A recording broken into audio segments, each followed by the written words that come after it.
You're given a choice, never having to shower or never having to poop. You're presented with two options, never having to shower again or never having to poop again. Here's how they work. Never shower again. With this power, you're always clean, fresh, and hygienic without ever needing to step into a shower or bath. Your skin remains free of dirt and oils, and you naturally smell great no matter what. However, you'll still need to handle things like styling your hair, shaving, or other grooming habits that aren't directly tied to cleanliness.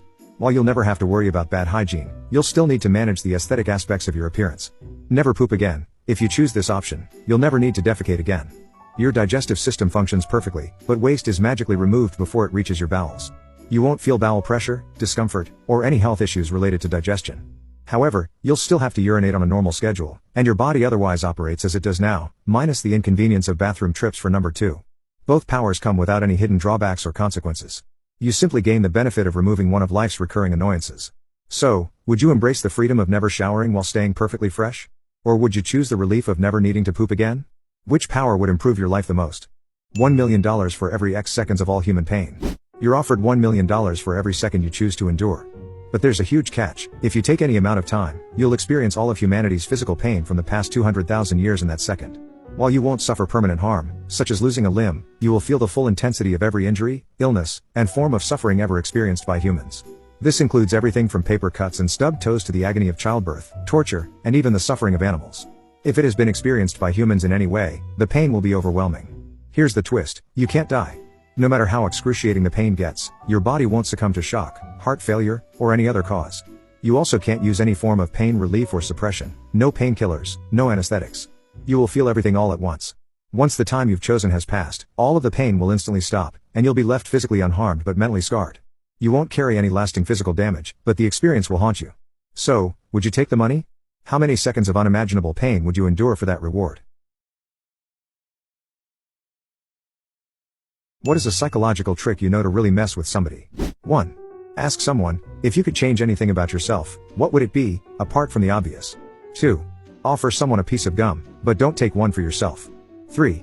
Casually say, no pun intended after a statement that contains absolutely no pun. 4. While talking to someone, subtly glance over their shoulder as if something is there, even though there's nothing behind them. 5. When you step into an elevator with other people, don't turn around to face the doors. Just stand there, facing them. 6. Use the gray rock method. Remain completely neutral, unemotional, and indifferent. Your calm detachment will frustrate anyone trying to provoke a reaction. 7. Send someone a text that says, hey, are you joining this meeting? Even if there is no meeting. 8. When someone talks negatively about you, respond with, don't listen to what they say about you. I think you're all right. 9. Mid-conversation, say, it's like I always say, and then stop talking. 10. While engaged in conversation, casually hand the person a random object without explanation. Most people will instinctively take it without question. 11. Smile warmly during a conversation. It's surprising how much you can shift the dynamic and catch people off guard with unexpected positivity. 12. Purposely misspell one word in every sentence you write. It will drive grammar sticklers crazy. 13. If someone says something hateful or mean, respond with, how do you feel when you say that? The question forces them into uncomfortable introspection. 14. When someone says something foolish and you don't want to argue, just say, yeah, I can see how someone like you would think that. Then immediately change the subject. Their insecurities will fill in the blanks. 15. One night while driving, another car tailgated us on an empty road, swerved around us, and brake checked us for no reason. At the next red light, we pulled up next to them, 2 young women. I was ready to give them a dirty look, but my friend rolled down his window and shouted, your friend is fucking ugly. Immature? Absolutely. But the brilliance struck me immediately. They instantly hated us, likely thinking, what jerks, but they were also left wondering, wait, which one of us does he mean? All it takes is one of them saying, I can't believe he said that about you, and chaos is guaranteed. Childish? Yes. Clever? Undeniably. What is a psychological trick you know to really mess with somebody? 1. Ask someone, if you could change anything about yourself, what would it be, apart from the obvious? 2. Offer someone a piece of gum, but don't take one for yourself. 3. Casually say, no pun intended after a statement that contains absolutely no pun. 4. While talking to someone, subtly glance over their shoulder as if something is there, even though there's nothing behind them.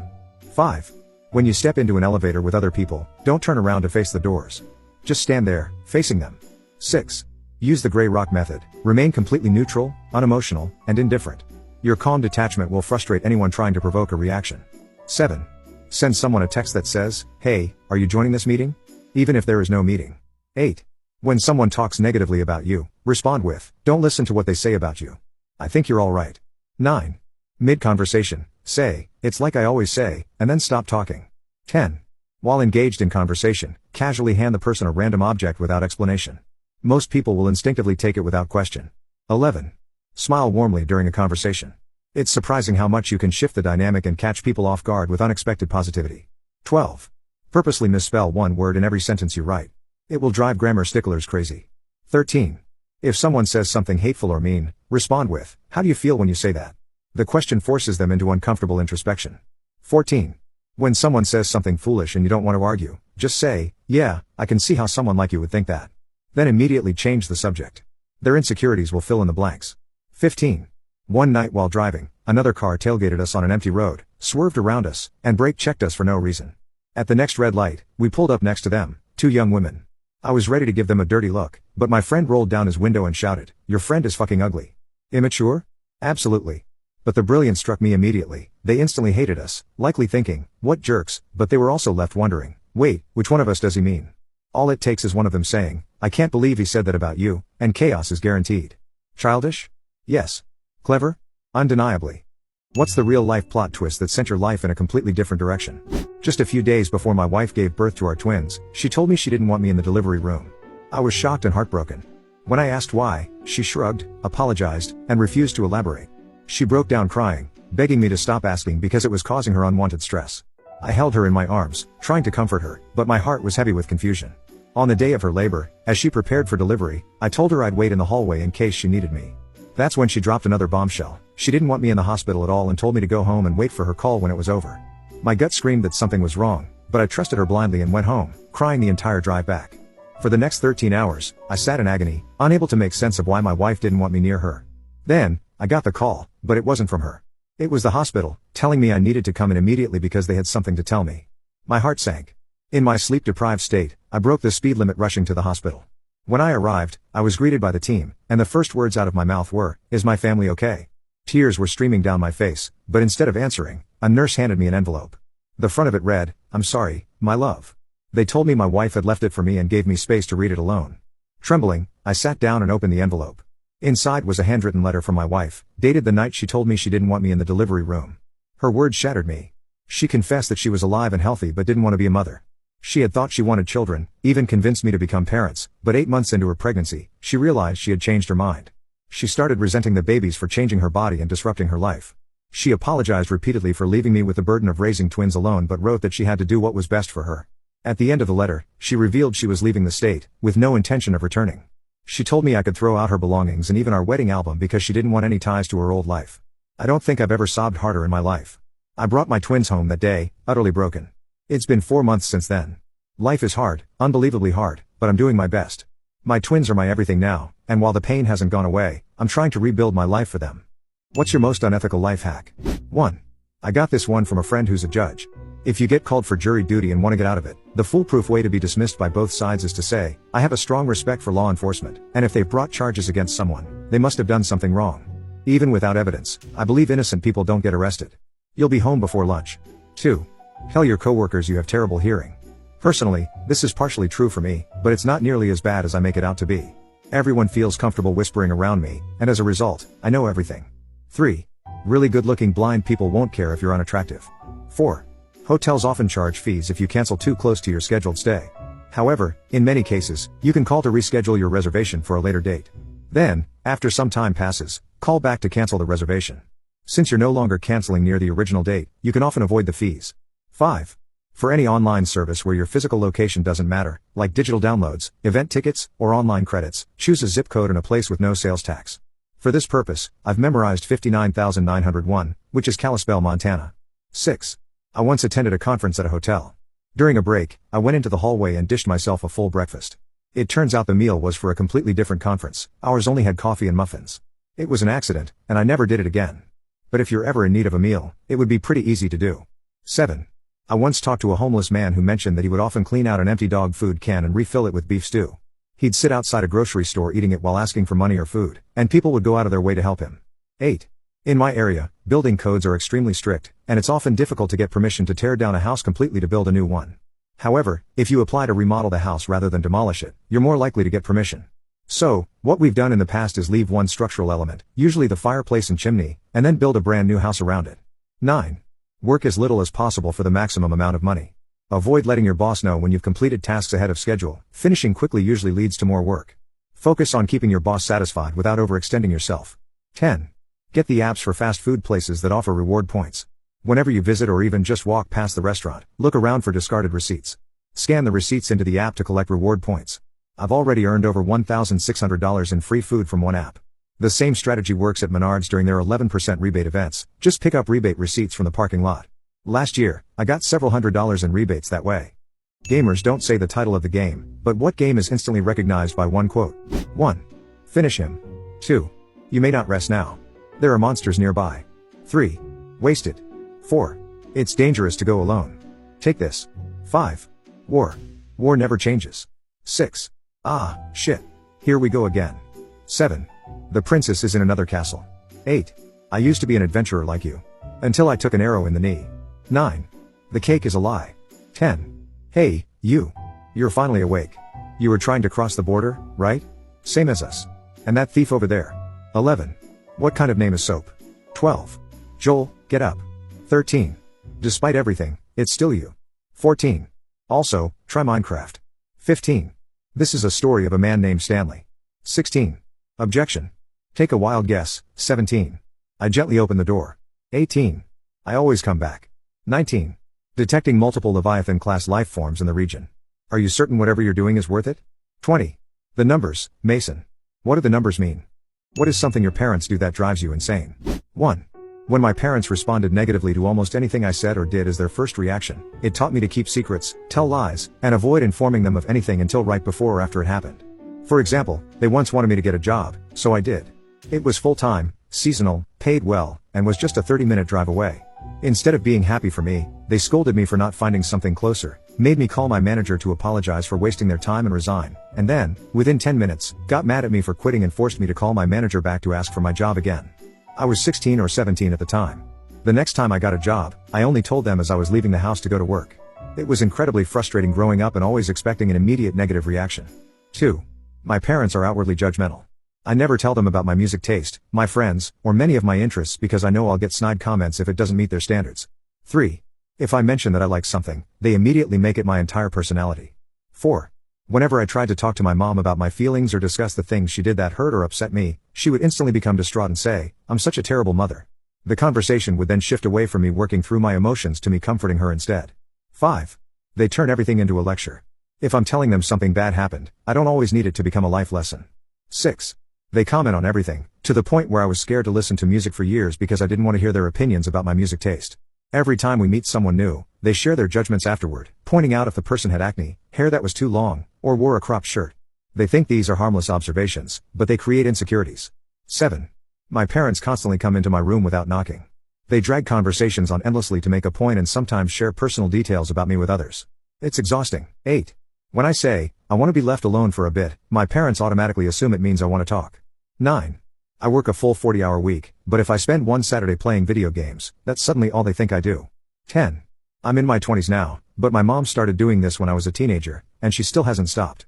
She'll say something like, "You're probably going to get mad at me for saying this, but," and then proceed to say something unnecessarily rude about my appearance or weight. I've started cutting her off by saying, "Maybe you just shouldn't say it." But when I was 14, it was much harder to stand up to her. 11. My mother always offers to help me, but if I accept, she later brings up every single task she's helped me with whenever she's upset. She'll say things like, "You've done nothing to deserve my help or kindness." Now she's angry that I never accept her help or take gifts from anyone, but I've learned that when someone offers you something, there's often an unspoken expectation in return. 12. My parents tell me I should talk to them about my problems and that they'll listen without judgment. But when I do open up, they immediately belittle me and tell me I'm selfish or weak for having those feelings. Now they wonder why I don't speak to them much. I gave my son permission to fight back against his bully and it changed his life forever. My son was born with a condition called pectus excavatum. In layman's terms, his chest is sunken in.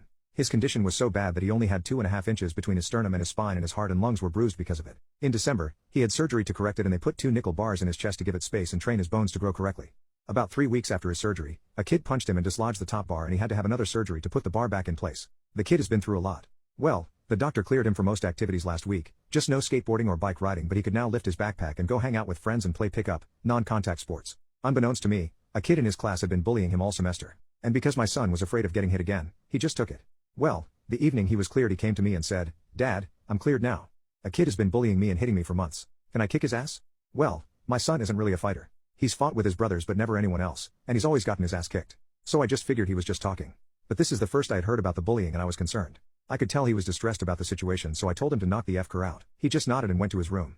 Now, his older brother is a tough sob. He had a traumatic brain injury 2 years ago and he missed a year of school, so he's in the same grade and coincidentally takes the same class. I talked to him about it and told him to handle it but don't get in trouble. He told me that the kid walks in every day and punches my son in the head. I asked him why he allowed that to happen and he said he wanted his brother to get tough and once he was tired of getting hit, he would do something about it.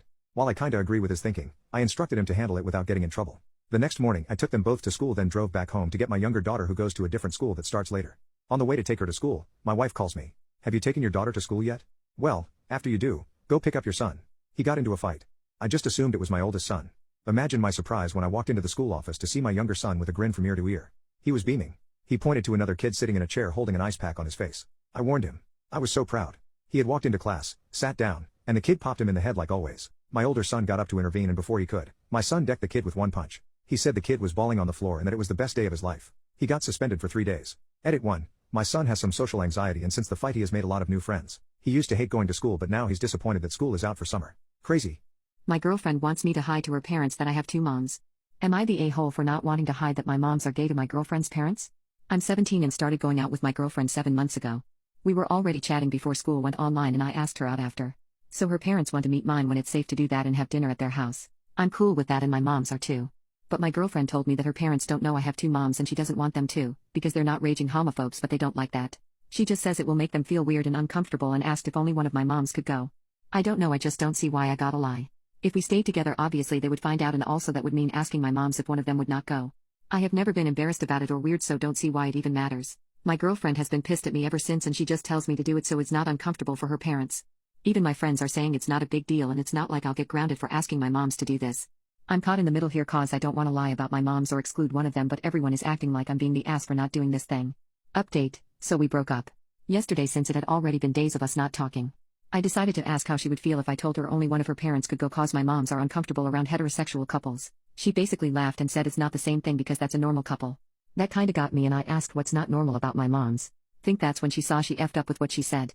She said she didn't mean it like that and just knows it would be awkward and weird because her parents don't like that. Then I asked her if she would feel like that too. And she didn't say anything. We talked for a while and she still wasn't getting how this would hurt my moms asking them to hide who they are. Then it got to where she admitted it would also be embarrassing for her parents to know I have 2 moms. And yeah, I wasn't gonna take that and told her we're done. Not gonna be with someone who's embarrassed about my moms or doesn't want others to know. That was it. My friends haven't said anything to me yet but think I'm just gonna block them out cause I don't want to deal with their poop right now. I only told my moms it wasn't working out with her so we're done. They don't need to know why because I don't want them to feel it is their fault and they really liked my girlfriend. This would hurt their feelings knowing she was feeling that way. It's not my first breakup but it still really sucks and I'm feeling sad. It is what it is though. My sister-in-law thinks I'm ignorant and told me that I'm not in real labor, so I snapped at her in the family group chat. I gave birth to my 3rd baby in November.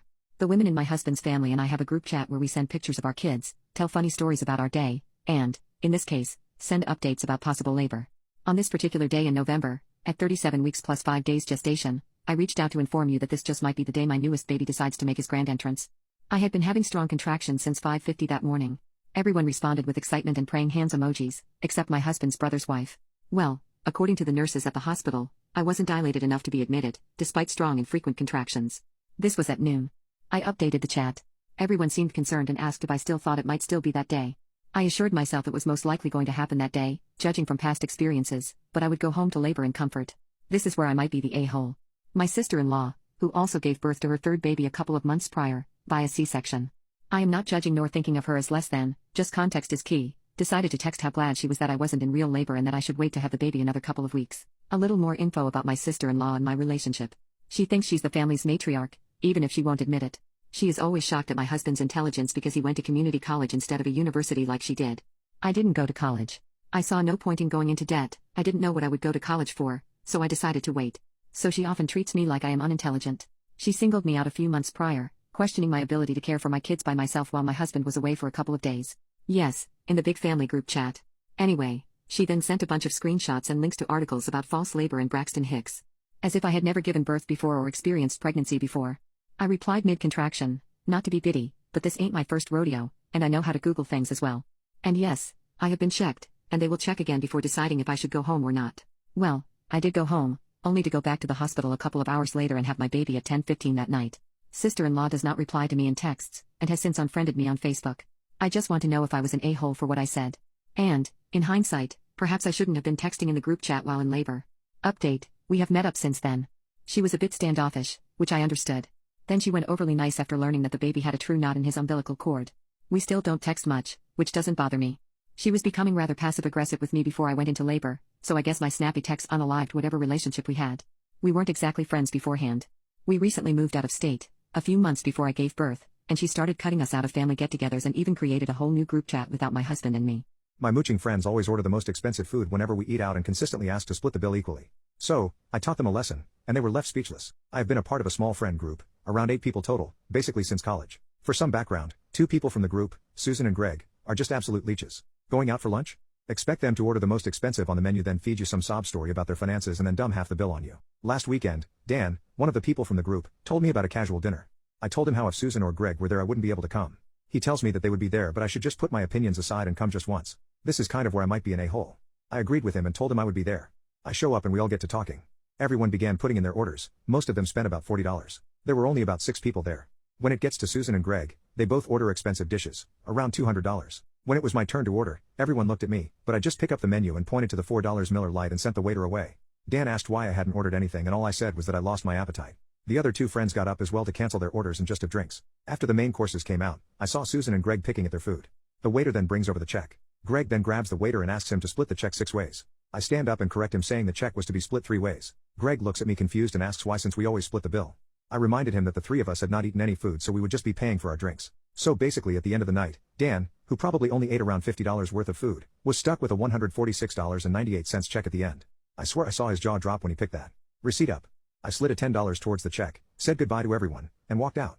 The next morning, I found my phone full of texts from Greg and Susan telling me I was an a-hole for not ordering any food and forcing them to pay more than they had accounted for. I honestly laughed because the stakes alone were more than what they had paid, but to each their own, right? I also got a lot of messages from Dan saying that I could have just not come instead of pulling that stunt and getting him stuck with an outrageous bill.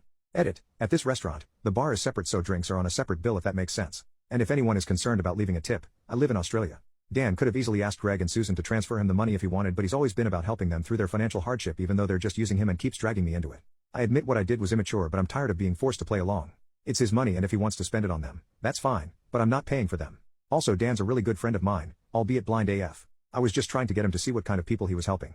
I will admit it was a tad bit petty. AITAH for wanting to give up my son after discovering he isn't mine? Plus edit. The situation is nothing short of a clusterfluff. I'm angry, depressed and sad, and I don't know what to do. Throwaway. I, 32 am shattered and don't know where to turn.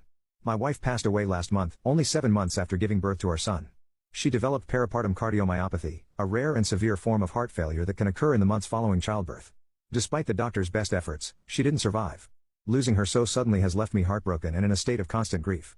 3 weeks ago, my wife's best friend came over to visit. She was visibly nervous and eventually told me she had something sensitive to share. After some hesitation, she revealed that my wife had confided in her that she'd been unfaithful around the time our son was conceived and that there was a chance he might not be mine. I was stunned and angry. My wife's best friend was telling me this only weeks after my wife's death, and it felt like an attempt to tarnish her memory. I couldn't believe it. I told her to leave and not to come back, convinced she was lying or trying to shift blame onto me somehow. The whole thing felt like a betrayal, and I tried to push the thought out of my mind. But once the idea was planted, it wouldn't go away. I kept wondering, what if she was telling the truth? After days of tormenting myself with this possibility, I decided to get a DNA test. It wasn't an easy decision. I felt guilty for even considering it, but I needed closure. Yesterday, the results came back. My worst fears were confirmed. My son isn't biologically mine. Now, I'm in turmoil. I loved my wife, and I wanted to believe our son was a piece of her and me together. But knowing he's not biologically mine has left me feeling lost and betrayed. I keep looking at him, trying to feel the same bond, but the pain of my wife's infidelity is so fresh, and I don't know if I'll ever be able to move past it. I feel awful even considering it, but I don't know if I can raise him on my own. The betrayal I feel is overwhelming, and I don't know if I'm capable of giving him the love and care he deserves. It's breaking my heart, and I feel like a failure, but I also feel like I'm not equipped to give him the life he deserves. AITAH? Edit. I hadn't thought of contacting the friend, but I will now. The replies have really solidified what I have been feeling. The child is innocent, but I don't think I'd be able to love or care for him as well as I should. Informing the family will be my first step, then contacting the AP, if possible. Adoption is going to be my last resort. Many of you may believe I'm a monster, but put yourself in my situation, I hope you all understand. Edit 2. So I called her friend, I apologized for my behavior, but also asked why she did not inform me as soon as she knew. She said her loyalties laid with her friend more than me. Okay, fine. I asked her about the AP, she said she doesn't know as it was a one-time thing. Apparently, it happened during her work time, whatever that meant, and during daytime as she'd been told. I mean, I'm not fully understanding, but it seems like she screwed a guy when she was supposed to be working. Many of you are suggesting I go through her phone or other social contacts, but I don't know any passwords. I never doubted her. We weren't controlling of each other, and had and gave plenty of privacy. The next step is informing the family, both mine and hers. I'm adding another thing, I don't hate the baby, and I'm not so deranged I'd throw him out of the house. Whatever happens happens according to procedure. I'm not going to instantly abandon a kid just because he isn't mine. What is something you would never tell anyone for the rest of your life? 1. When my brother was courting his now wife, he wanted to give her a handmade scarf. Seeing that others were giving hand-knit scarves, he tried knitting one himself but failed miserably. So, he bought one online and asked the seller to make it look a bit flawed. When his girlfriend received the scarf, she was moved to tears, thinking it was a genuine gesture of love. Now, whenever they argue, she puts on the scarf and sits quietly. My brother always gives in, thinking the scarf might give away its secret. 2. 2 years ago, while studying at home for graduate school exams, I had a moment of frustration. Out of nowhere, I grabbed my dad's cigarettes and smoked a few puffs in the bathroom. I'm a girl, a straight A student, very introverted, and had never even dated before graduating from college. The cigarette smoke was harsh, so I threw it in the trash. 2 hours later, when I came out, I found the bathroom filled with thick black smoke. The cigarette had set the trash on fire. The toilet was scorched black. That night, my dad and mom teamed up and gave my little brother, who was in high school, a beating. They didn't give him any money for a month. The thing is, my brother actually smoked at that time, and he thought he had accidentally caused the fire. Now, 2 years later, I've graduated. But every time I see that burnt bathroom, I still feel sorry for my brother. 3. When I was little, my dad was a night shift taxi driver, so he slept during the day and could fall asleep within seconds. One time, while we were watching TV, he suddenly started snoring. I thought he was pretending, so I took his lighter and briefly burned the bottom of his foot. When he didn't react, I thought he was really good at pretending, so I kept at it for about 10 seconds until he suddenly jumped up with a yell, clutching his foot. I just stood there, dumbfounded, still holding the lighter. The beating that followed is something I remember vividly to this day. 4. When I was a kid, I skipped school and went home. My dad caught me and asked why I wasn't at school. In a panic, I lied and said the school collapsed.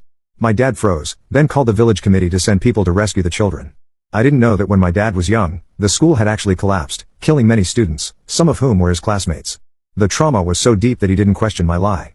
Many parents, just off work, frantically called the school, but the lines were jammed, further fueling the panic. Before long, our entire village rushed to the school, with parents crying and screaming, riding motorcycles, driving cars, and even running on foot. That was the first time I got a beating, with no one to plead for me. My butt didn't just hurt, it went numb. 5. In middle school, my mom bought a case of 8 treasure kanji. I secretly opened it and drank several cans, then carefully put the empty cans back and resealed the box with tape. Later, my mom unknowingly took the case as a gift. Now, 4 years after graduating from college, I still don't dare to confess. 6. When I was a kid, our family was poor. One time, an aunt gave me 2 pieces of beef jerky, the kind wrapped like candy. I thought they were delicious and hid them under my pillow, eating a little bit each night. I made those 2 pieces last over a month. 7. As a kid, I imitated others who would spit when entering a bathroom. The problem was that, unlike normal people who have phlegm, I had nothing. So, I just gathered saliva and spit. Honestly, I don't know why I picked up such a silly habit.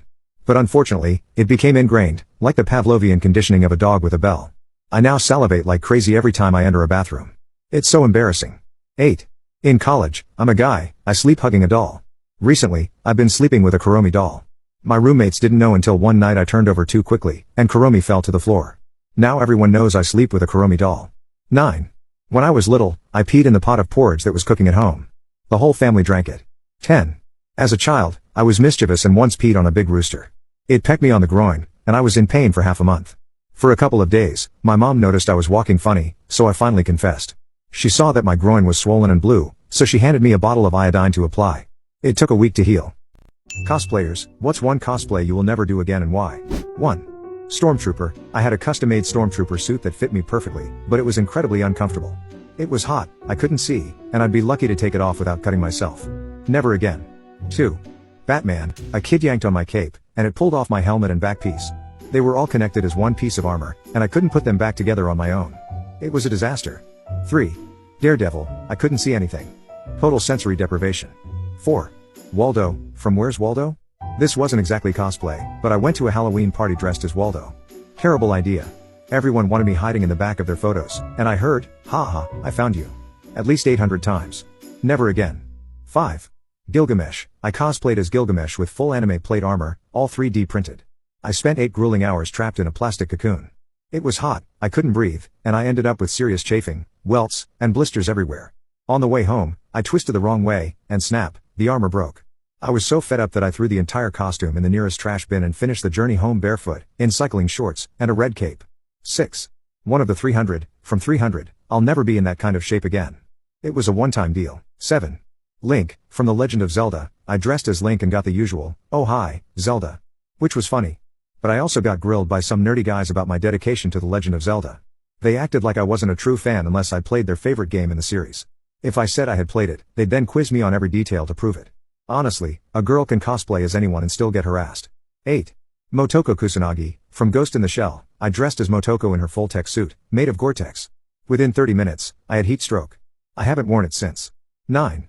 Faye Valentine, from Cowboy Bebop, I didn't mind the comments from awkward guys, but I got tired of other female cosplayers telling me that Faye is a good starter cosplay, implying it wasn't intricate enough. The condescension got old fast. 10. Lord Business, from the Lego Movie, never again will I cosplay as Lord Business or any Lego character. The head was too heavy, and I could barely move. It was exhausting. What are the biggest turn-ons your crush has done? 1. I was in a hot tub with this girl I had a huge thing for and a few of her friends. She decided to get us some drinks and beer from inside. As she was coming back and handing it out to all of us, her bikini came undone, both boobs out and right in my face. I was riding that high for at least a week. 2. I was about 14 and at a water park waiting for my friends to change. They had doors on the changing rooms, and as I was sitting there, a changing room door slowly opened. A girl about 20 was fully naked and sliding down her panties. She looked up, and we made eye contact. She smiled, winked, and slowly closed the door. My friends all came out oblivious to what had just happened, and I had to walk with my towel in front of me for a long time. 3. I was visiting a friend and keeping an eye on her kids while she was taking a shower. Her daughter wanted my phone so much that I gave it to her, and she ran off to the bathroom. The daughter asked her mom, who had just gotten out of the shower, to take a picture of her, I guess. She came back and said, "Look at the picture mommy took of me." What they didn't realize was that the daughter was standing in front of a mirror when the picture was taken. I started rolling, laughing, and told her to go show her mom the picture again. The next sound I heard was her mom yelling, "Oh my God. Give me that, he better not have put you up to this." We were all completely innocent to this accident. What's the worst thing you can say in an elevator full of people? 1. My mom and dad were in a crowded elevator while my mom was very obviously pregnant to the point of bursting. She looked at my dad and said, "When are you going to tell your wife about me?" My parents are happily married. She was just pranking my dad. He said it was the longest elevator ride of his life. 2. My mom, sister, and I went on a vacation. While in the elevator, my sister joked and said, "The reason we brought you here was to break the news, you're adopted." The man in front of us turned around and said, "And I'm your real father." The doors opened, and he walked out. It was the best timing and absolutely hilarious. 3. Pretending to talk on a phone. Well, the doctor will let me know as soon as the test results are back if it's tuberculosis. 4. Before we start, does anyone want to get out? 5. Don't say anything at all, but take the whole trip standing at the door facing in. 6. I'm sorry, I have to do this. 7. That noise your body involuntarily makes right before you're about to puke. 8. Saying the floor numbers out loud. 9. I am a delivery driver, and anytime I'm in an elevator with people, I say, "You hear about all the people who died in this elevator?" 10. Stand in the corner facing away from everyone, bang your head against the wall, and say, "No, I won't do it. No, no, not again." 11. Remember, no Russian. 12. Don't try to be a hero. 13. Wearing an earbud or Bluetooth earpiece and saying, "The target is in the elevator right now." 14. My friend and I used to tease each other. Once, we were in an elevator, and I asked, "Do you still have lice?" We were left alone right after the next stop. 15. It's good to know I'm not going to die alone. People who were born deaf but gained hearing later in life, what objects did you expect to make noise? 1. My friend got his hearing at age 6. He swears to this day that he thought flowers would make some sort of noise and that's what attracted bees. 2. My cousin was born deaf and underwent an operation to recover part of his hearing when he was 12. He sometimes uses hearing aids but can get by without them. His family had a bunny. Of course, he had learned about cows mooing, cats meowing, etc., before his surgery. He was very shocked when he came home and greeted his bunny to find that it made no sound. It took him the longest time to understand that bunnies are pretty quiet animals. In general, he explained that he thought all pets were loud. 3. My dad's lifelong best friend was born with hearing but lost it before age 2 due to health issues. He went his entire childhood deaf, and in his 20s finally got a hearing aid. At the time, He and his wife were living downtown in a large city. Apparently, he had the hearing aid for about 2 weeks before he threw it out, saying everything was too loud. He hated the noise and sound, saying things were more peaceful without it. 15 years later, he moved out into the country on a few hundred acres of woods. Still, he refused to wear a hearing aid and kept refusing for the next 10 years. Finally, his wife convinced him to give it a try, and his mind was blown. He couldn't believe how quiet everything was and how much he enjoyed hearing. He explained that he had thought the noise of the traffic downtown was the wind and that it sounded like that everywhere, all the time. So for 25 years, he thought wind sounded like the hundreds of cars driving by. 4. My 3-year-old son is deaf, and we just had a visit this morning from his signing teacher, who is also deaf herself. She recently had cochlear implants fitted. While we were talking and signing, she said, "I'm sorry, I can't concentrate. I can hear a horrible, constant noise. It hasn't stopped the whole time I've been here." It turned out it was the rain on my conservatory roof. 5. I had a childhood friend who gained hearing and didn't realize you could control the volume of your voice. When I whispered to her, she said, "Hang on, I think I need to adjust my hearing aid." At first, I just thought, "Oh, it must not be working," until I realized what was going on. She whispered to me for about 2 weeks straight, just to practice. High school teachers have read it. What is the one thing you want your students to know but would never tell them in person? 1. Your parents are literally the worst part of my job. 2. Yes, I put you in a group with the kids you have a crush on intentionally. I'm stuck here with you 180 days a year. I want to see some drama. 3. Stop wearing your furry tail. Everyone is uncomfortable. 4. I am no longer a teacher, but I remember several days I felt lazy and wanted to give the class the day off. I never did because I knew the teacher's pet would rat me out. Sometimes even the teachers don't like the teacher's pet. 5. The weed smell doesn't magically disappear between the parking lot and my classroom. 6. If your parents email a teacher and argue with them, the whole staff knows. 7. We have much better hearing than you assume. We just choose our battles when it comes to inappropriate comments. And sometimes I pretend not to see that thing you did because I found it humorous, and talking to you about it would only result in me cracking up. 8. If I know your name by the 3rd day of the school year, that means you're probably an asshole. 9. When you think you're being genius by getting me to talk about random things at the beginning of class instead of teaching, I'm really allowing it to happen because I don't have enough plan to cover a full class. 10. I'm a bus driver. Sit your butt down. You will die if I crash. 11. My students are the reason I'm second guessing having my own kids. 12. Please stop drooling in the classrooms. That's what the bathrooms are for. 13. It's just as weird for me as it is for you when we bump into each other in public. 14. I don't care that you came to class stoned. Just stop interrupting class. And for God's sake, don't touch any power tools while you're stoned. 15. I knew you were cheating, so I gave you a test with the answers in a different order for the rest of the semester. You clearly weren't bright enough to figure it out. And yes, I am that spiteful. It was easier than reporting the cheating. 16. One day you're going to come across people who are not being paid to tolerate you, and all of a sudden, life is going to become considerably more difficult. 17. I encourage my worst kids as much or more than my favorites because I don't want them back in my class next year. 18. I can smell you. Everyone can. Please, for the love of God, use deodorant. What is the saddest thing you have heard a child say? 1. I was a doctor at an emergency room and received a child with 80% of his body burned in an alcohol accident. I knew he was going to die in a few days due to his injuries. When I talked to him, he was completely conscious. The only thing he was concerned about was going to his class on Monday because he couldn't miss it. Otherwise, his mother would lose the educational assistance money the government gave her. They were very poor. A few days later, before his death, the last thing he asked me was if there was yogurt in heaven. I cried for days. 2.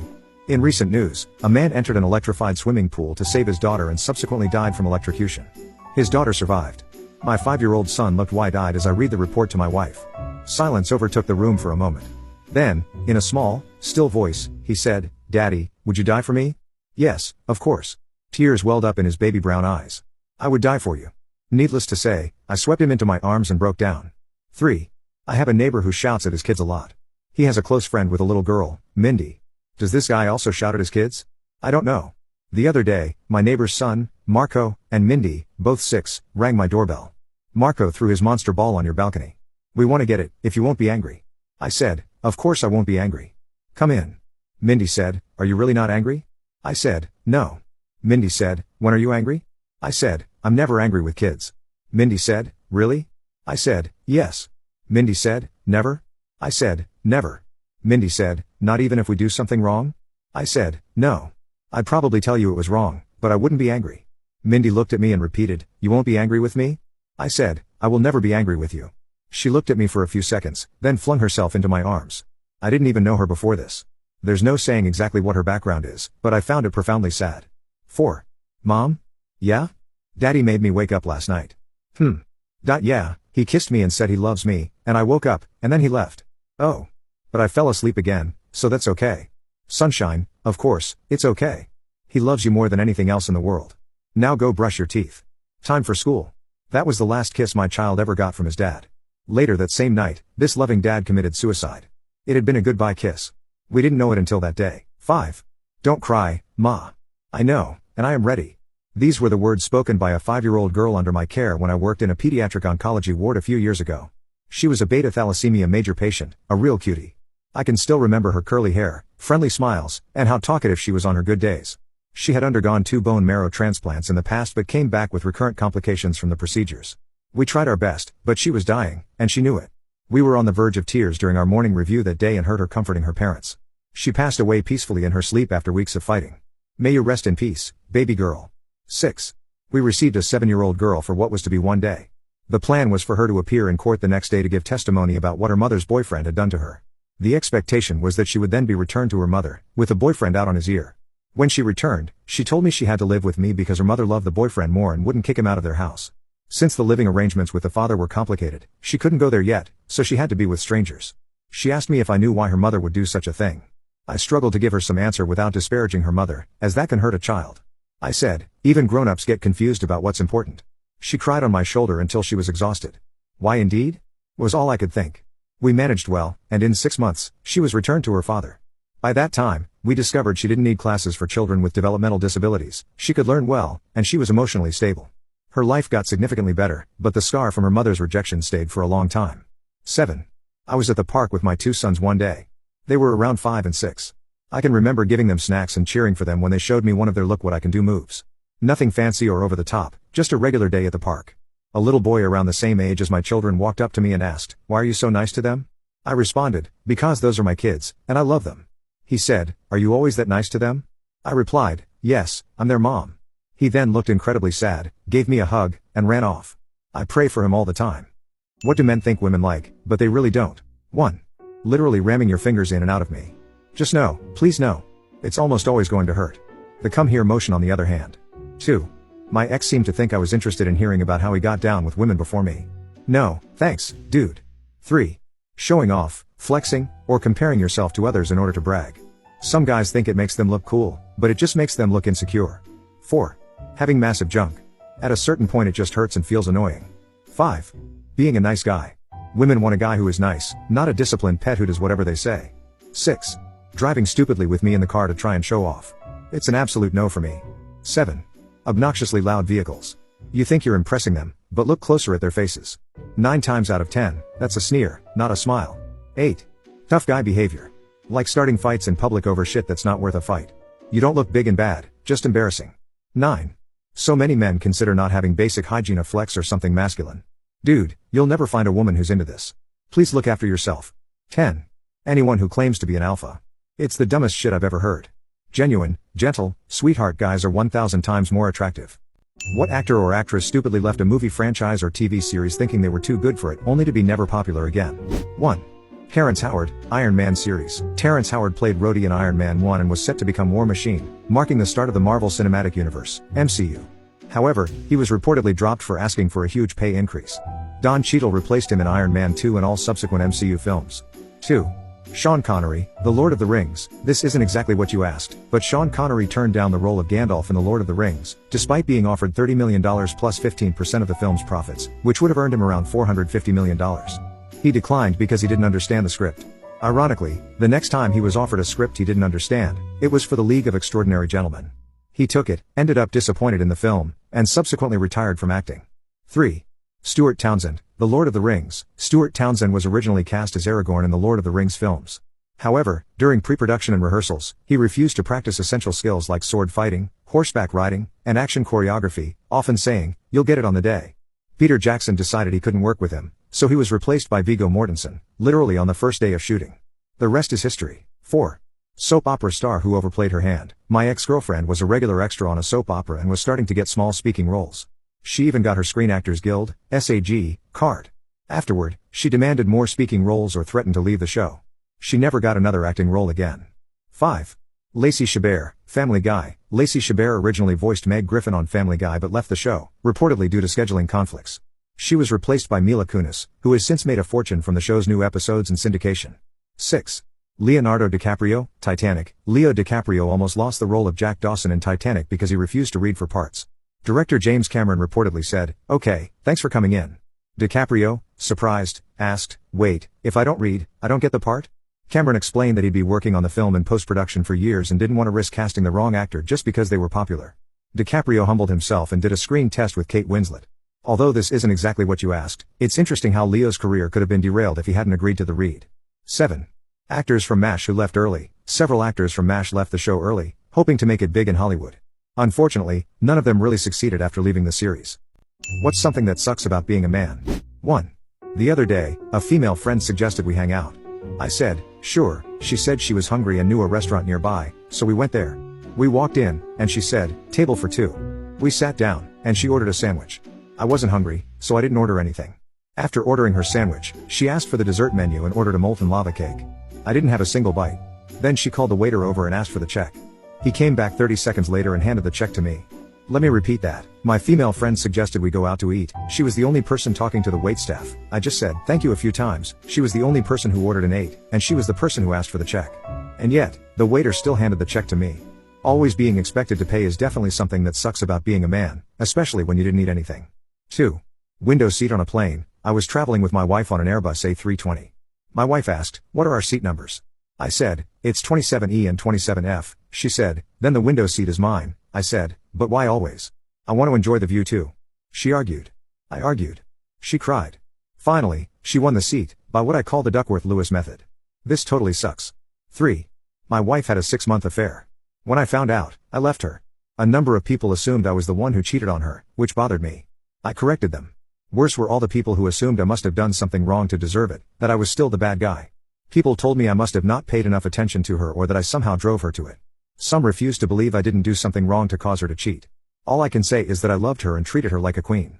When I've asked her why she did it, her response has always been that I was a terrific husband, that she loved me, and that she regrets it. The guy was nearly 20 years younger than her. He was in his early 20s, she was nearly 40.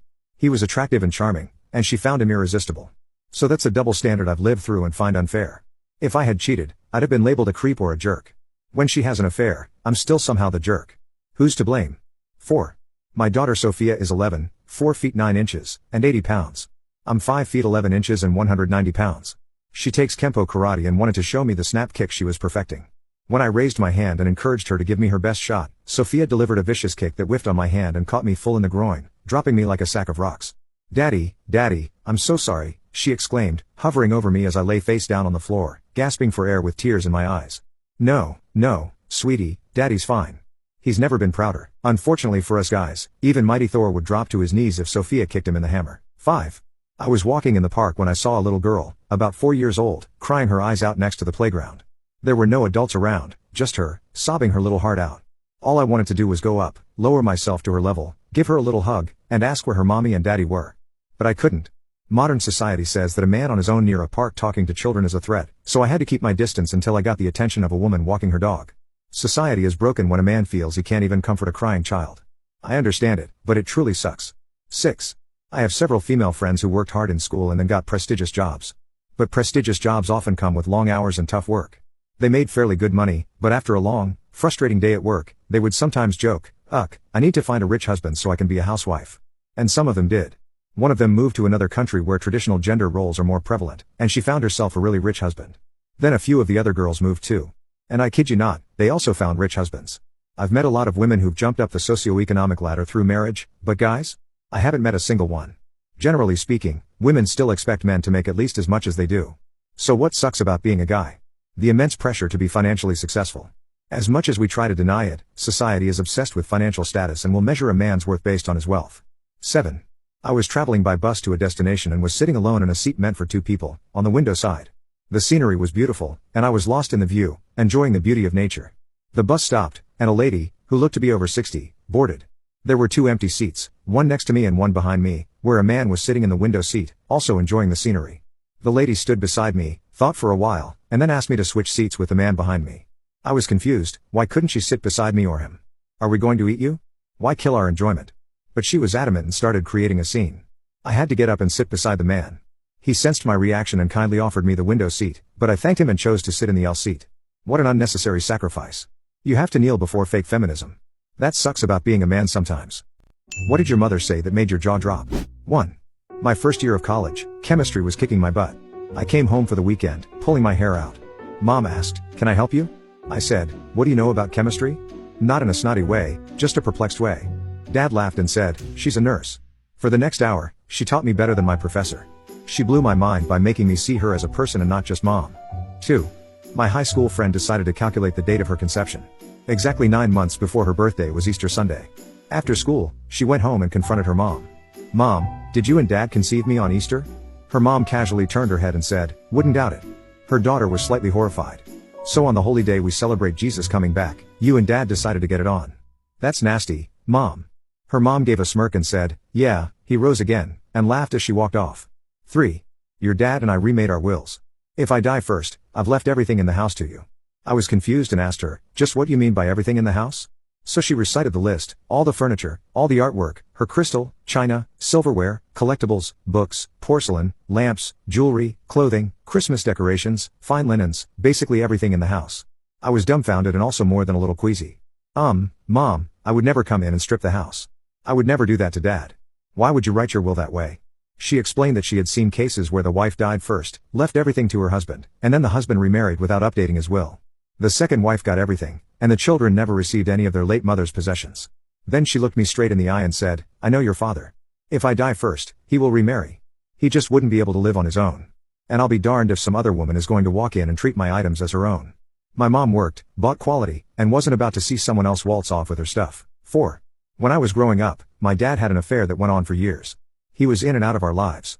My mom finally moved me and my sister back to New York without my dad, and we resumed our lives.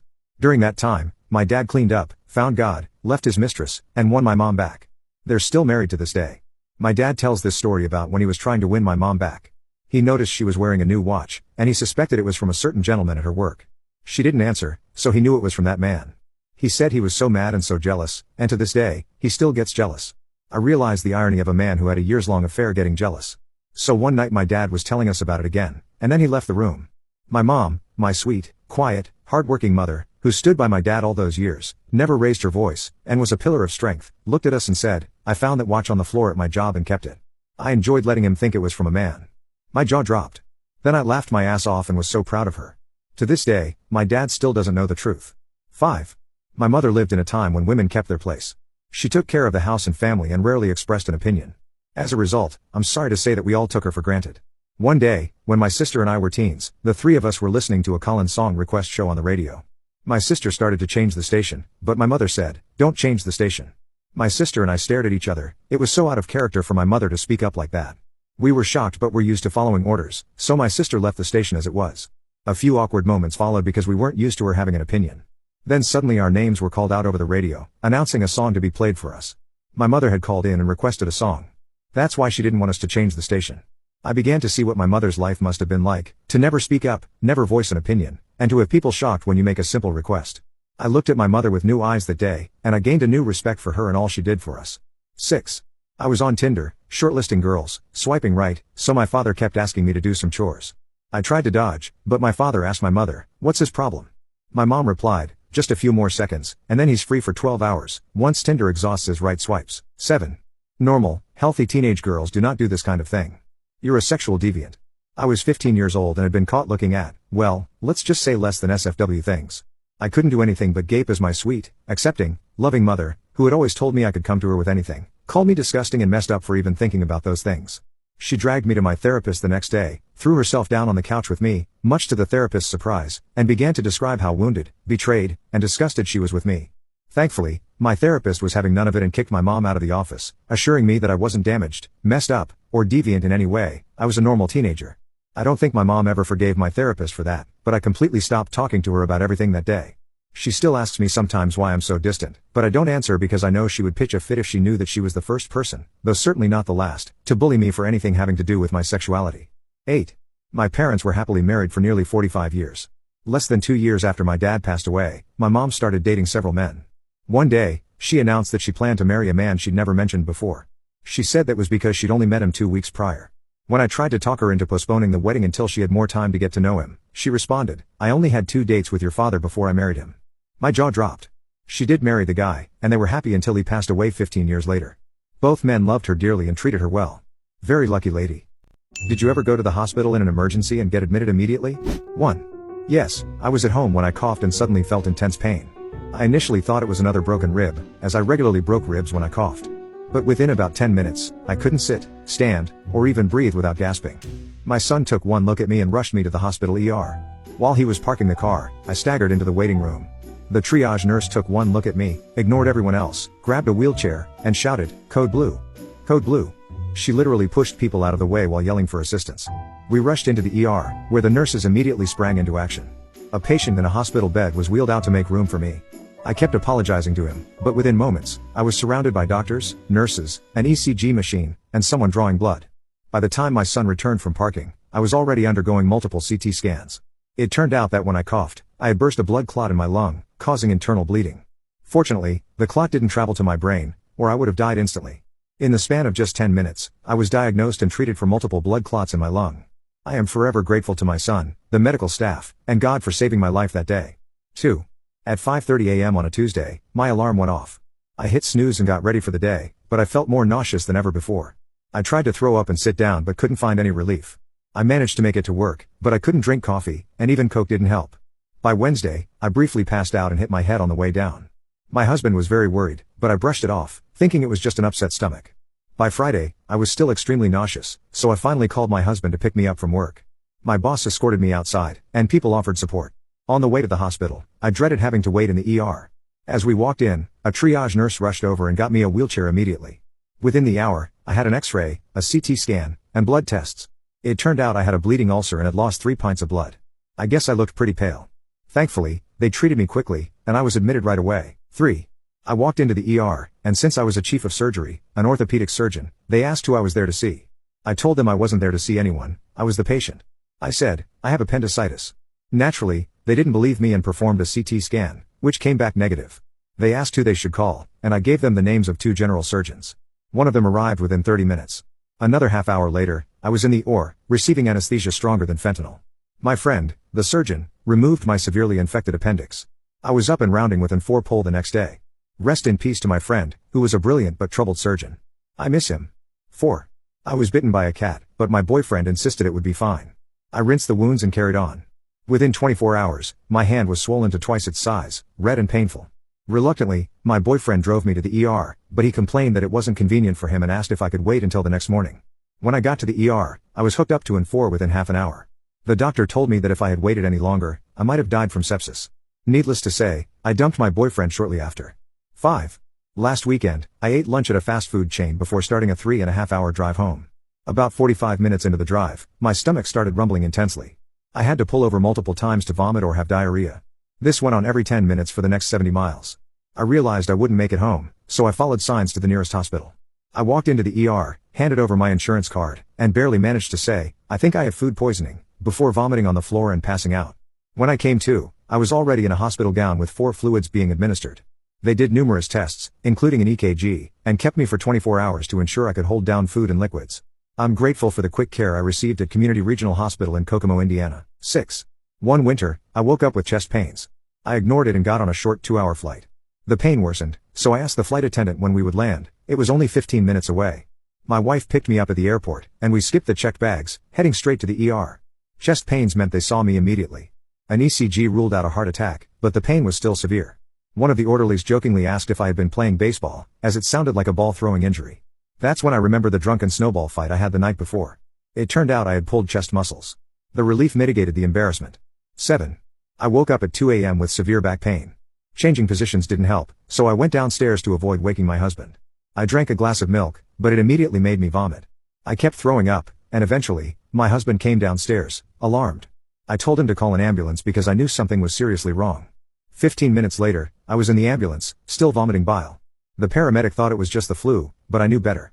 Within 15 minutes of arriving at the hospital, I was being wheeled into the OR.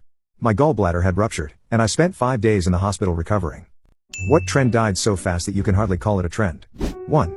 Silly bands. I worked in retail at the time. After they initially sold out, by the time we got new stock in, Nobody wanted them anymore. They all got clearanced out, probably because schools banned them almost immediately. 2. The sea shanty craze. Remember that one random week when everyone was suddenly into sea shanties for some reason? 3. Segways. Does the existence of the Segway count as a trend? It was hyped as the future of transportation, but it never really caught on. 4. The 3D craze. Around 2010, everyone thought 3D was the future. After Avatar came out, every movie tried to be 3D. Then came 3D TVs, 3D phones, and the Nintendo 3DS. The craze died out in about a year, likely because it gave people headaches and was more of a gimmick than an improvement. 5. The summer of Pokemon Go. The summer of Pokemon Go was incredible. People were up and outside, walking around, getting exercise. Strangers met and chatted, and for a brief moment, it was cool to be social. Then, if I remember correctly, an app update broke the game, and its popularity dropped off drastically.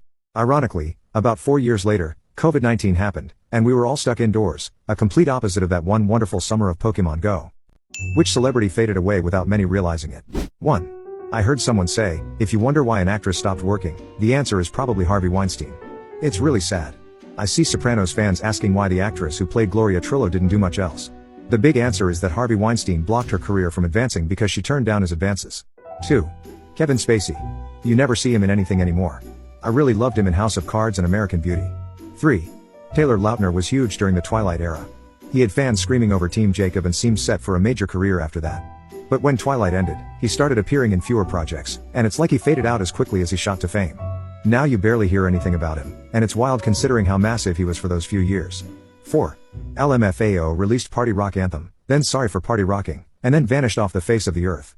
5. If you had told me 20 years ago that the most relevant Olsen sister would be Elizabeth, I'd have been very confused. But here we are. The other two are a nonentity, and she's part of the biggest film franchise of our generation. 6. Wiz Khalifa. I never really listened to him, but Black and Yellow was on a loop all through high school. After I graduated, I never heard anything about him again. 7.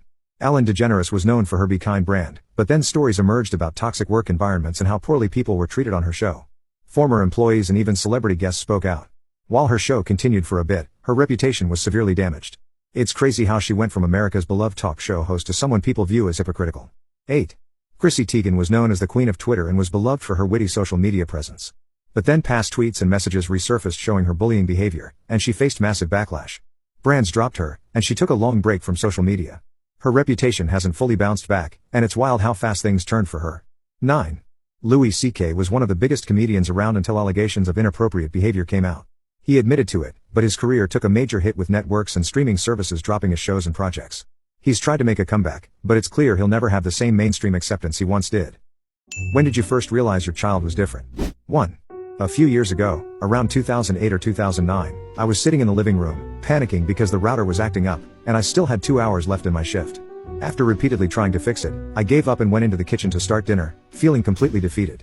About 30 minutes later, I walked back into the living room and saw my 9-year-old son, Colby, putting the lid back on the router and plugging it in. I was stunned. My 15-year-old said, "Mom, come and see this," and showed me a video of Colby taking the router apart piece by piece, down to the switchboard, and putting it back together perfectly. I looked over at Colby, who was leaning against the wall, sucking his thumb, and giving me the biggest smile I've ever seen. I knew then that my baby was a genius. He could take apart any device, fix it, and reassemble it. Sadly, Colby was taken from me on January 22, 2020, by criminals who thought his life was worth less than $30. They robbed and killed him. The world lost a beautiful mind and a loving soul. He will always shine in my heart for the rest of my life. I love and miss you so much, Colby T. Peterson. 2. I was picking up my 4-year-old from preschool. The teacher called me over with a whisper, and I thought, oh no. We walked into the classroom as she explained something about playing with clay during reading time. I was bracing myself for bad news when we reached the table where my daughter was sitting alone. Before I could ask what was wrong, the teacher pointed to a clay sculpture of scissors, open and precisely detailed with a screw head and tapered blades. The only thing that gave it away as not real was the color. The teacher, in awe, said, "Your daughter made this from memory." I told her, "She always does that. Is it okay? She loves clay." The teacher shook her head and said, "In all my years, I've never seen anything like this, let alone from a 4-year-old.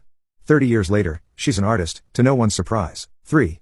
When my daughter was 4, we were coloring together, each with our own coloring book.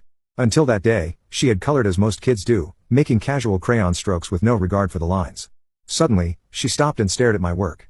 I continued chatting and coloring but noticed her intense gaze. After about a minute, I asked if something was wrong. Without a word, she flipped the page in her coloring book and started a new picture. From that day on, she strove never to color outside the lines. No one told her to, she simply decided. By second grade, her artwork on the classroom wall stood out from the others. By fourth grade, she could copy other artwork so faithfully that it closely resembled the original. Her original pieces showed an understanding of line and perspective. Now, at almost 12, she has far surpassed my skills, not a high bar, admittedly, and is well on her way to becoming something special. Her Christmases and birthdays are filled with art supplies that she turns into incredible creations. 4. My son was 11 months old. One Sunday, after visiting friends, we stopped for pizza. Our friends had given us some toys their kids had outgrown, including farm animals and buildings. I sat my son on the kitchen floor with the toys, hoping to get 5 minutes to eat a slice of pizza before he got bored. I kept glancing at him as he played, rearranging the toys. I knew an 11-month-old shouldn't have an attention span of more than a few minutes, but this went on for nearly half an hour. I realized then that he had a superior intellect, a fact he has continued to prove ever since. 5. I first suspected something the day after my son was born. He was alert and looking around. Yes, I know newborns can't focus their eyes, but it felt like he was staring through me. At 2 weeks, he was holding his head up to get a better view. At 6 months, during church service, he saw me on the platform and mouthed, "Hi, Pop," as clearly as day. Even the pastor noticed and whispered, "He said hi, Pop." At 9 months, he started walking, or rather, running, and hasn't slowed down since. Now grown, he has ADHD, which made it hard to focus on boring tasks like studying. Though he didn't finish college, he's a truck driver and an exceptional jack of all trades. He juggles, makes glass marbles, yo-yos competitively, rebuilds car engines, sews costumes, and even roasts and grinds his own coffee. Best of all, he's still my sweet, tender-hearted boy. 6. 63 minutes after my daughter was born, my husband spoke to her from across the room as the doctor was fixing me up. She lifted her head off the bassinet and looked for him. The nurse laughed and called her a daddy's girl. She did the same thing the next day when my mom was holding her. When her daddy spoke, her head popped right up, and she focused on him. At 3 months, she said her first word, "Daddy," with perfect clarity. By her first birthday, she was speaking in full sentences. By 3, she had taught herself to read. For her 5th birthday, she asked for a dictionary, then sat in the middle of her party reading it aloud. By 1st grade, her reading level tested at 8th grade. By 3rd grade, she was reading at a college level. Now 14, she's a straight A student, reads 1,000-page books in hours, and is adored by classmates and teachers. She's still very much a daddy's girl but claims I'm her favorite person. Every child is different, with their own strengths and challenges. I have 3 kids, and they are all equally loved. 7. I was called into a meeting with a preschool principal about my son. Nervously, I asked, "What happened?" The principal replied, "We need to talk about your son in blocks." "Oh my God, did he hit someone?" "I'm so sorry. Did he hurt them?" I asked. No, nothing like that. He built a cat." I let that sink in. "Oh, you didn't like that?" "He builds good houses too, though sometimes he forgets the door," I offered. They brought another child to demonstrate block stacking. That child barely managed to balance 3 blocks. Finally, they dropped the politeness and said, "The other child is normal. Your child is the different one." What's the dumbest thing you've ever seen tattooed on someone? 1. My dad tattooed his high school girlfriend's name on his arm and covered it up with a naked woman when they split. 2. I've got 2. Both were while working in surgery. First woman apologized for her tattoos before going under anesthesia. She's asleep, we get her positioned, it was a vaginal procedure, and right on top of her mons pubis was "Eat Fresh." And yes, it was even in the Subway font. Second, woman had lost a bunch of weight and was getting a tummy tuck. She had this weird tattoo of a shitty little cartoon cowboy on her lower abdomen/hip. By the time the surgeon had cut off all the excess skin and sewed her back up, all that was left was the hat. 3. Chick I know debated between her own name and her kid's name on her forearm. She chose her own name. 4. A couple of guys I knew at basic training got your name tattooed on their butt cheeks so that they could go up to random people and say, "Hey, I got your name tattooed on my ass," then pull down their pants. 5. My ex's family all went to Thailand for a family holiday and decided to get matching tattoos. They asked for the word family in Thai. They were all so excited until they got back and a Thai friend of mine explained to them that it says handbag. 6. When I worked at electronics boutique back in the 90s, there was this one redneck lady who would come in like once a month with a different redneck bow. And on her left arm she had tattooed the names dudes with the previous one crossed out, and yep, each time she came in with a new dude there was a new name. 7. A man got a food company's logo tattooed on his forehead for a cash prize, only to find out it was an April Fool's Day prank. 8. My friend got a whiskey bottle on his thigh and then decided to stop drinking. He also has never really liked whiskey. 9. Thug life on a guy's toes. 10. It's not dumb, but it's silly. A friend has a gluten and dairy intolerance, and they have an angry slice of bread and an angry milk carton on them. What is the most vulgar thing you've ever heard someone say? 1. I used to work with a hilarious old waitress that had a foul mouth. She once kicked open the door to the staff room and announced she'd just lost 5 pounds. Another staff took the bait and asked if she'd just taken a fat shit, to which she replied, "Nah man, I just trimmed my bush." 2. I heard a woman say, "You gotta be fist fucking me right now," in a professional setting. 3. I used to work as a bill collector. I was talking to a guy one afternoon and he told me you take that bill and shove it right down your cum-guzzling throat. Stopped me dead in my tracks, and after a brief pause I just started laughing. Then he started laughing. Says to me that was a good one, wasn't it? And I respond, yeah, it really was. Then he hung up on me. 4. One of my fave insults I ever heard as a bartender was someone say you only exist cause your mom's tits weren't nice enough to finish on. 5. I worked with a Scottish girl who had some really good ones. My favorite was how she would describe being horny as frothing at the gash. 6. Dirtier than fingering your sister and finding your dad's wedding ring. 7. My favorite fast food is KFC because I eat it then I jack off with the grease on my hands which gives me these little pimples all over my dick that I can pop the next day and still taste the chicken. Heard in a Counter-Strike source lobby about 15 years ago and it still haunts me. Americans, what shocks you about the UK? 1. The casual use of the word cunt. In America, cunt is way worse. It's the kind of thing you call someone when you have little to no intention of speaking to them again. 2. I've never been but I was shocked and concerned for the Englishmen I met at the Euro Cup final. They weren't fat like our fatties but I hate just looked so incredibly unhealthy. They look like they drink 20 beers a day and 2 packs of cigarettes in the same beat. 3. How the average Londoner can afford regular pub nights considering UK salaries and the cost of pints. 4. Lack of air conditioning. There was something gross about being stuck in hotel rooms during the summer with no AC and windows that wouldn't open more than a few inches. It was just crushing to walk into any given business and instead of that expected blast of refreshing, cool, dry air that you get everywhere in the US you just get the exact same temperature you were just in outside and, sometimes, even worse. 5. A lot of the Brits I know talk about how violent American culture is, but in living in the UK for 4 years I saw more fistfights than I have in 5 decades in the US. In the US if you punch a guy in the face it's a major crime that you could do serious time for. In the UK it's a Tuesday night at the pub. 6. When I visited Scotland for the first time, I noticed a newspaper lying about. The original headline said, "An all-legless woman uses leg prosthetics to attack cabin crew." At that moment, I was certain that I was in the United Kingdom. 7. How many people own a washer but no dryer for their cloths? 8. People are so mean to each other. I know it's a different culture and not meant the same way. It's not as though every person is actually a jerk, but as an American, it just feels like such a mean-spirited culture. 9. How little artificial flavorings and artificial sugars there are in food. 10. How much cheaper alcohol is there? Was not expecting it when I went over there a couple years ago, but I certainly wasn't complaining. Also thought that driving on the other side of the car and road would be more challenging than it was. Honestly, the only bad part was how narrow some of the roads are. What is something that someone has walked in on you doing? 1.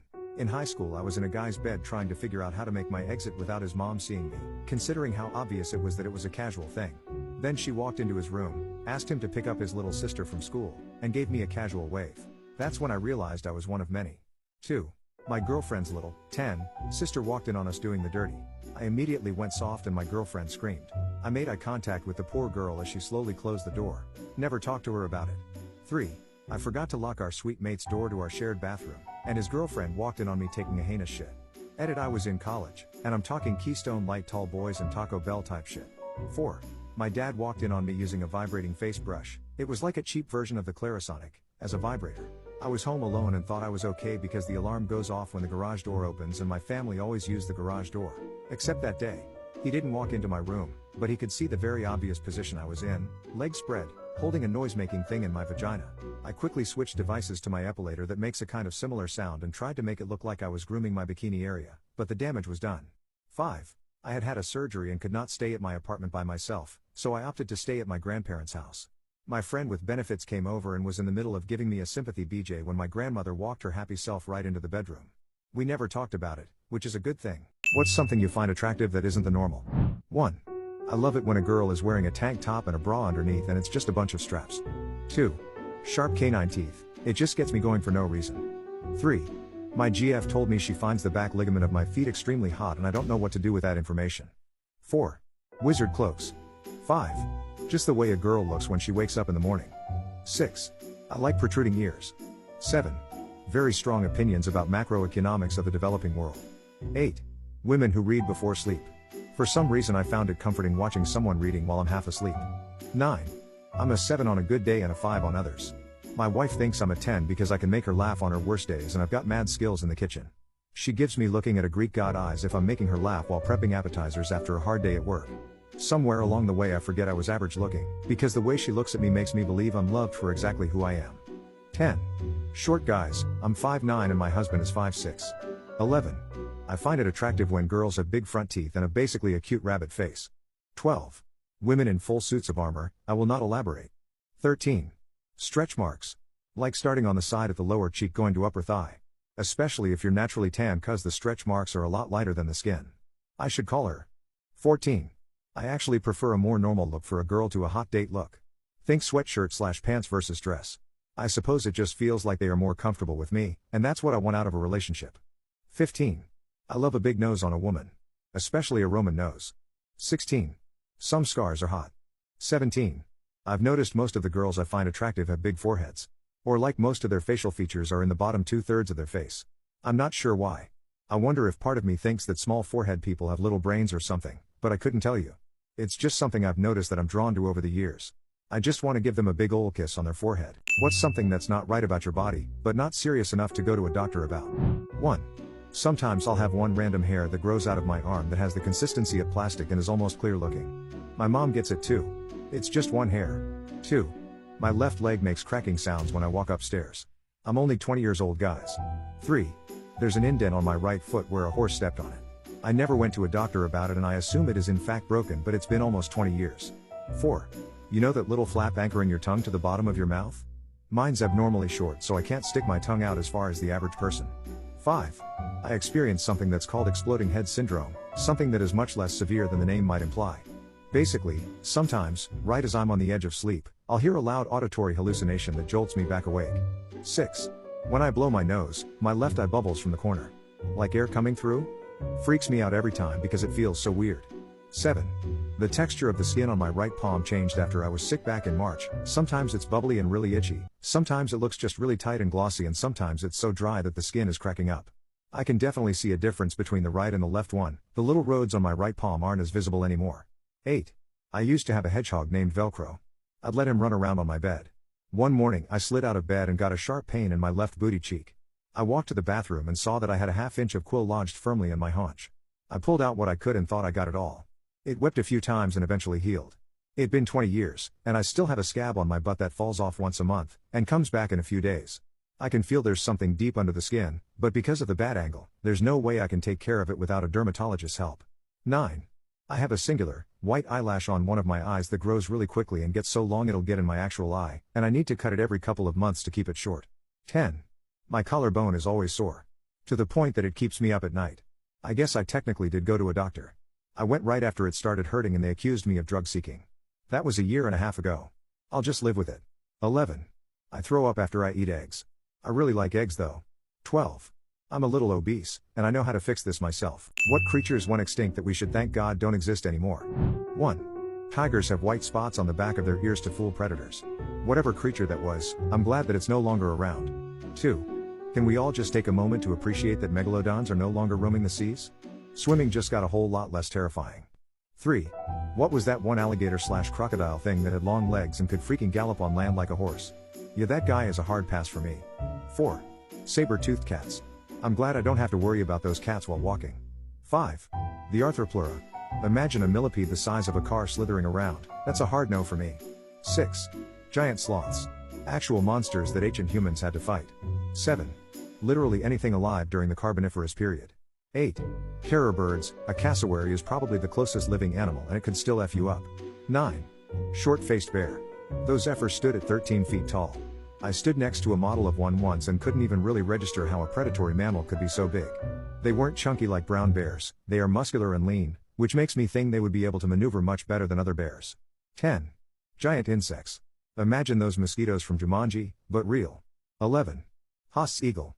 Capable of flying away with a child up to 40 pounds, and could crush an adult's skull. Having those things flying around would be absolutely terrifying. 12. Those flying sharks I saw in that documentary Sharknado. 13. Imagine asking all future animals which species they're glad went extinct, the answer would be humans every time lol. 14.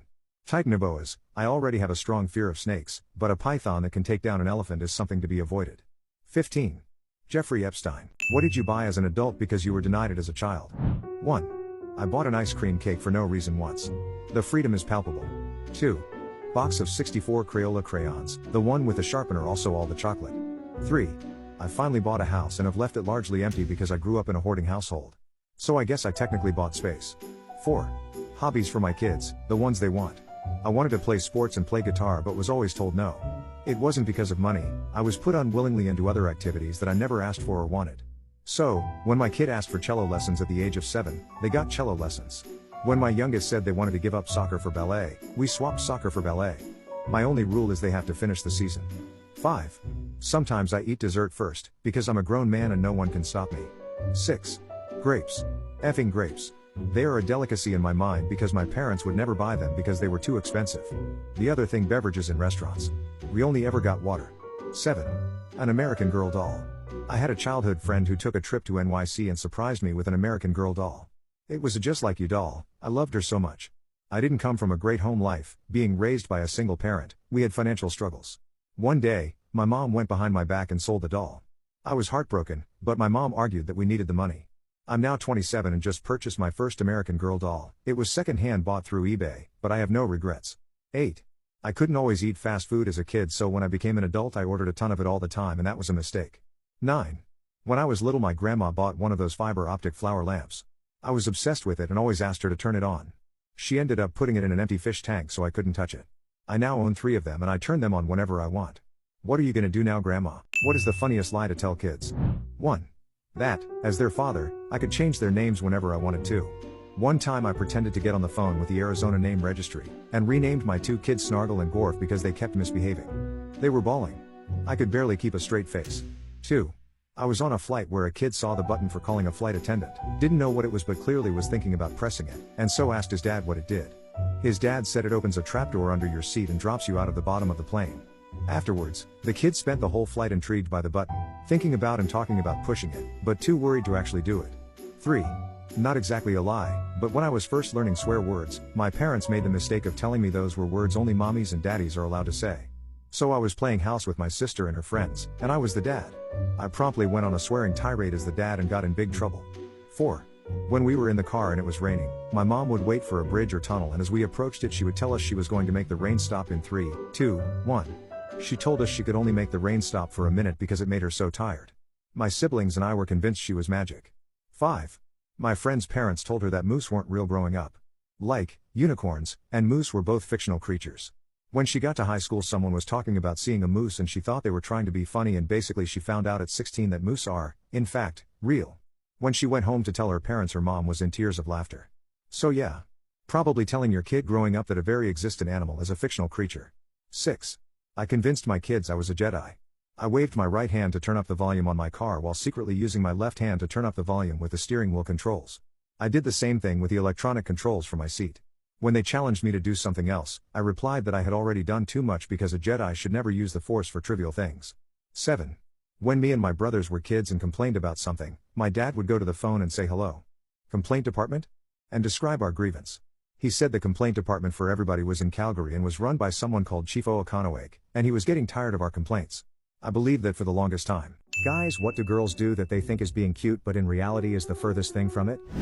1. I had a girlfriend once who thought that purposefully missing her flights was cute and funny. She would ask me to take her to the airport, but whenever I got to her apartment she was either sleeping or not even packed yet because she claimed she forgot about the flight. After the 3rd time she did this, she said it was because she thought it made her look adorable being so forgetful. 2. Stop stealing my fucking clothes. I go to get a shirt, oh wait no it's not there. Why? Because you like to sleep in it because it makes you think of me. Dude, you've got like 12 of my shirts, are you building a nest? 3. Indirectly asking for things. For example saying I'm so thirsty instead of can you get me a glass of water? 4. Taking hats. It's mad obnoxious and most of the time done in a very rough manner like you just robbed my hat bitch and the whole reason I'm wearing one is cause my hair looks like shit today. You wouldn't like it if I ripped out your scrunchie or some shit. 5. Stop taking our goddamn food off our plate. 6. No means no. You jokingly asked if I wanted to try makeup on at the mall on our first date. I said no. You asked 6 more times. If I wasn't your ride home, I would have just walked away. 7. Treating a gay guy like he's your object. I've broken friendships with women over this because they treated me like I was their accessory. 8. Acting stupid, like truly stupid. 9. Hitting us when we say something you disapprove of. 10. Order a fucking salad at dinner then giggle as she picks at your meal. 11. Crazy is not cute, stop trying to be Harley Quinn. 12. Baby voice. I hate it, just use your normal voice when talking to me, none of this stupid higher pitched tone. 13. Tickling. One girl I was with would not fucking stop. For 25 minutes I told her to cut it out. I was tickle-graped. When did you realize you were attractive? 1. I'm not attractive, but a girl did scream, "Hey, you're cute," at me while I was pumping gas the other night. I'm sure she was drunk, but I'll be riding that ego boost for at least the next 3 months. 2. My dad started pointing out how many girls were checking me out whenever we were in public. I was always oblivious to it, mostly because I was in a long-term relationship and never really cared.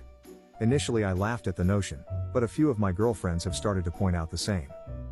3. When I was told I was the highest quality meat at the gym, by an absolute babe. I felt so objectified. It was great. 4. In high school, my friends and I stumbled across a rally for 9/11 truthers and started to argue with them. At one point one of the truthers got fed up and told us to go away and get a life. He turned to me and said, "You're a good-looking guy. Why don't you go get a girlfriend?" It's rare to get that kind of compliment from someone who's pissed at you. 5. When I heard my little son 6 tell his friend, "No, I do not look like my mummy, I look like my dad, we are both handsome." 6. When a few of my female friends told me I used to have such a crush on you in high school. In fact, a lot of girls did. I never knew about it, so I never made any passes at them and went through high school thinking I looked like a potato. 7. I've had to put less and less effort into conversations over the years. 8. A really cute girl in my psych class put her hand on my shoulder in a conversation once, gave it a squeeze and then glanced at my shoulder. She made this little ooh sound, her eyes kinda glazed, and she started just kinda holding her hand there, lightly squeezing. I was pretty uncomfortable about it at this point and asked if she was okay.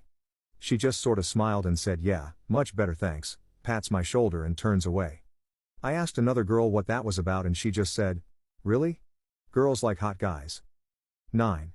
When I was a kid I never thought of myself as attractive. The boys at school, and the girls, made it very clear that I was a buck-toothed freak. We went on holiday to Cape Town December 1998, I was 13 then, and we were in a restaurant one day after a few days of sun and swimming and I went to the bathroom.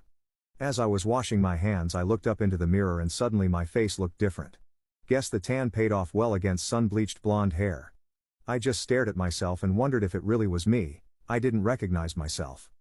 Shrugged it off and went back to my family, but I then started noticing that grown-ass men were staring at me. It freaked me out. Boys started wanting to hang out with me on the beach. It freaked me out. I was never hot and I never wanted to be. But that was the day I realized that I wasn't a total troll. What are lesser-known biological differences between men and women? 1. Men are more prone to stutter. Moderate stutter is 3 times more likely in men. A severe stutter 10 times more likely. 2. Women have longer teeth than men. 3. Blood flow in a man's body is more even than a woman's body. In females, blood flows more around the core and the baby-making zones, which explains why women's hands and feet get colder than men. 4. Only women can pass on mitochondrial DNA to their children, so if you're a male with a mitochondrial defect of some kind, the disease will end with you. 5. Women and men can have different symptoms when having a heart attack. 6. Men are better able to pick up on and focus on a singular sound than women. It's really not all that useful anymore, now that we've moved away from our hunter-gatherer roots. But if your child is a musician in an orchestra, dad has a better chance of being able to single them out and listen to them more individually than mom. 7. Men have slightly larger veins than women and it is easier to draw blood from men than women on average. 8. Collagen fibers under the skin of men are more crisscrossy than in women, which both explains why women are more prone to cellulite, and also why men have an easier time opening jars. 9. Males have longer eyelashes than females do. So technically using mascara isn't making you look more feminine, it's making you look more masculine. 10. Our view is different. Women have a wider peripheral vision, making them able to spot something more quickly. Men have tunnel vision, giving them better depth perception. 11. The classic stereotypical female handwriting appears to have a scientific basis. Girls develop fine motor skills earlier than boys, and also have a tendency to grip pens and writing implements differently, apparently due to nails, which affects their motor skills when writing. 12. Men have more sweat glands than women. Which is why when I come back from an hour at the gym my shoes smell like Fritos, but a girl who wears flats all day takes them off and all you smell is lotion. 13. Men are 4 times more likely to be autistic than women. 14. Men walk in a different gait to women when they stand up because they do a cheeky sidestep to unstick their sack from their leg. What is the dumbest thing you've ever done while you were high? 1. I microwaved cheesecake because stoned me found it odd that it was always served cold and not hot like it should be. And on a related note, piping hot cheesecake will take those munchies away real quick. 2. I saw tiny bugs crawling over a little flower among the grass. I realized they had never heard music before, poor lil guys, so I put my phone next to the flower and gave them the concert of a lifetime. 3. Playing video games with my bro, split screen Modern Warfare 3. I'm absolutely crushing it, then I realized I'm looking at the wrong screen. My dude is in a corner moving and shooting the wall. 4. Once I was looking at the moon and I was just noticing the details in it, and I took a step forward to get a closer look like a dumbass. 5. One night I go in the backyard to get high. I leave the backyard lights off so that my older neighbors can't see what I'm doing cause I'm immature like that lol. I got a glass of ice water in one hand and I stepped into my pitch black backyard. Every time I move I hear a sound like there is an animal stalking me in the many bushes in my backyard. Whenever I stop the sound stops, but once I start moving again it sounds to me like the leaves in the bushes in our backyard are rustling and there is an animal in them. If I try to go back toward my back door the sound follows me. If I move further into the backyard, the sound follows me. I am legit freaking out thinking there is a big animal stalking me in my backyard. Turns out it was just the ice in my drink clinking every time I moved. I never felt so stupid in my life. 6. One time when I was in high school, my mom went grocery shopping and of course I used her time away to smoke a joint. When she came back with the groceries, she called me out to the car to help bring them inside. I put some Vaseline in, slipped on my flip-flops and headed for the car. As I'm bringing the groceries in maybe 2-3 bags at a time, I'm bringing them all the way to my bedroom instead of the kitchen. My mom locks the car, walks in the kitchen and says, "Where the hell are the groceries?" I'm standing there eyes bloodshot because the Vaseline didn't kick in yet like, oh shit. 7. I got super blazed one night near the beginning of pandemic lockdown, and went across the street to the drugstore to get some chips and such.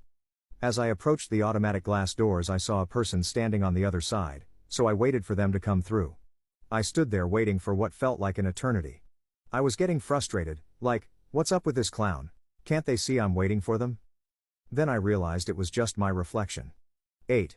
Was holding my cereal in one hand and phone in the other. Went to toss the phone on my bed, tossed the cereal instead. What are some things you'd only know by growing up poor? 1. How to keep a 7-year-old from knowing she's poor. My mom used to take my brother and me to the soup kitchen every week to volunteer. "We must always be kind to those less fortunate," she'd say. Then afterward, she'd say, "Oh, it's so late, and I don't feel like cooking. Let's just eat here while we're here." I had no idea we were there because we couldn't afford dinner. 2. You go to bed early to avoid feeling hungry. 3. When someone breaks into your house but doesn't take anything. It happened once, and I still find it funny. 4. At every restaurant, you know the cheapest thing on the menu, even when someone else is paying. You're programmed to pick the cheapest option. My friend's mom once said, "You sure like hot dogs, that's all you ever order." She had no idea why. 5.